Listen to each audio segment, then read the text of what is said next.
Why did Leclerc crash in France? The French GP was a very intriguing one, and apart from the close duels that were going on between Perez and Russell and the charge that Sainz made through the field, there was one thing that just disappointed all F1 fans: Leclerc crashing. The disappointment was seen in Verstappen too, as he immediately asked if Leclerc was okay and wasn't celebrating the win in a very enthusiastic manner. However, France is a track that provides a good outside surface for you to come back on the track, unless you make a silly mistake and crash into the tyre walls. Therefore, why did a driver like Leclerc crash in France? And how costly was the crash? Stick with us until the end to find out. Leclerc entered the French GP with 38 points behind Verstappen, but the momentum swung towards Ferrari. Verstappen had a damage limitation race in Silverstone, and although Leclerc and Ferrari failed to capitalize on a perfect opportunity to shrink a massive amount of the lead, Leclerc still finished P4. In Austria, Ferrari dominated the race that was most usually dominated by Red Bull and Verstappen, as the Dutchman won 4 out of the last 6 events that took place there. Leclerc won thanks to good tyre management, something that seemed so hard for Verstappen to achieve, so everybody thought that Ferrari will continue with the momentum in France. And during the weekend, we've seen some good racing from the Ferrari drivers. However, we've been informed that Sainz would start at the back of the grid due to engine penalties and won't be able to challenge the 2 Red Bulls and his teammate at the start. Leclerc won the pole position and managed to pull away from Verstappen after fending off his early attacks. The Dutchman pulled the plug first and entered to change tyres at lap 17, going aggressively for the one-stopped tactic. The pressure was on Leclerc, as he was set to maximise the performance out of the already worn-out medium compound tyres, but in doing so, he spun at turn 11 and hit the tyre barriers. What's even more bizarre is that he managed to crash the car in a very wide space. Not even gravel traps, just abrasive asphalt that slows the car down. Well, we'll dive a bit deeper into the crash and tell you how it happened. One thing that brought significantly to the crash is the way Charles Leclerc brakes. Unlike Carlos Sainz, his teammate, Leclerc loves to brake during corners or as he's turning in.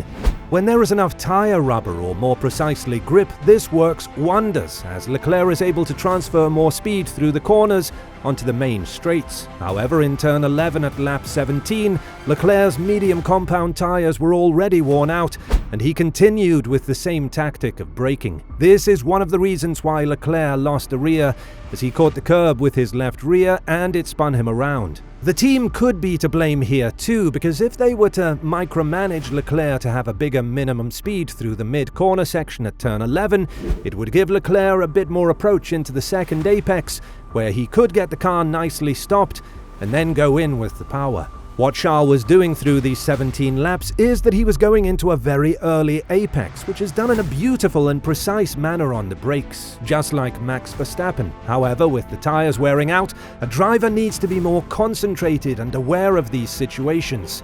It could be one of the reasons why Max started to slow down and was lacking 2 seconds to Leclerc, after being in the DRS zone for quite a while, chasing the Monegasque. One huge factor that could have factored into this accident is the pressure that Leclerc is feeling. He is feeling the pressure of 2 separate, non-related sides.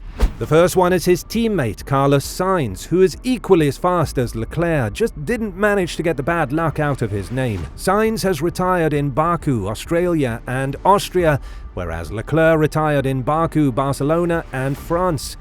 The difference is that when Sainz failed to finish the race in Australia and Austria, Leclerc won those competitions. Whereas in the races where Leclerc didn't finish the race, Barcelona and France, Sainz finished P4 and P5 respectively. That is why the pair has such a difference in the points, and although on the table you can see that Leclerc is ahead of Sainz, their performance on the track and in the qualifying sessions is becoming closer and closer. On the other hand, you have Max Verstappen.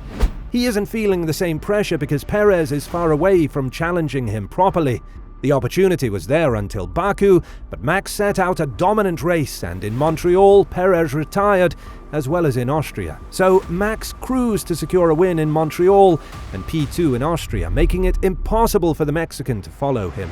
Max is also putting a lot of indirect pressure on Leclerc with his performance. Prior to Leclerc crashing in turn 11, the difference between him and Max was around 27 seconds, which is the exact time that is lost in the pit stop. That is, if the pit stop goes without a problem, and the mechanics manage to change the tyres in a reasonable manner of 2.3 or 2.5 seconds. We've seen that they've messed up with Sainz, as he was given a 5-second penalty due to an unsafe release after getting in the way of Albon, who was already released from his pit stop. So Leclerc was surely feeling the pressure, as just prior to the crash happening he was told on the radio, "And look after these tyres," meaning that he had to both save them as much as he can and yet deliver a good amount of time with them so that the undercut won't be successful. Ferrari could have planned to bring him in the pits just at the end of the lap, as we've seen that the hard compound tyres were much better even from the first lap. I guess we'll never know if Leclerc was to make it to the pit lane, but one thing is for sure, he crashed due to his own mistake. Initially, he thought that the throttle got stuck, as he said, "I cannot go off throttle," but it seems like this message was understood wrongly, as Leclerc said, "I cannot go on throttle," meaning that he wanted to put the car in reverse gear and drive it to the box, as according to him, the damage wasn't really huge and worth of retiring. After failing to do so, he was heard screaming, a scream that was engraved in every F1 fan's heart for the rest of their lives. It was really painful to see Leclerc going out as he did, and with him admitting the mistakes, you just cannot help but feel for this guy. But on the other hand, we need to be a little more critique-orientated towards Leclerc and say some stuff that could be understood as a bitter pill to swallow. It's very nice that Leclerc admitted his fault.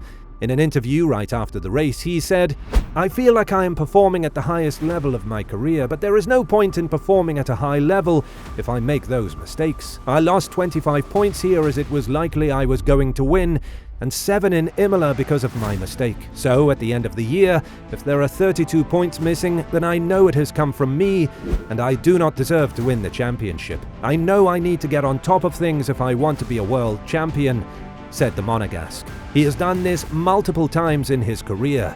How many drivers do you know on the grid that would say, "I am stupid," after crashing? Leclerc is one of them, saying this after he crashed in Baku 2019, but receiving honorary applause after you admit your crash isn't going to win championships for you. Therefore, it's safe to say that Leclerc is still missing the championship spirit, something that Verstappen definitely has. Let's compare some of the performances of both of the drivers last year. Verstappen was always toe-to-toe with Hamilton and has never folded under pressure. He has delivered top-notch performances, and maybe at times he was slower, but he never made a mistake under pressure. Compared to him, we've seen Leclerc going wide at Copse when he saw that Hamilton was about to launch an attack on him in 2021.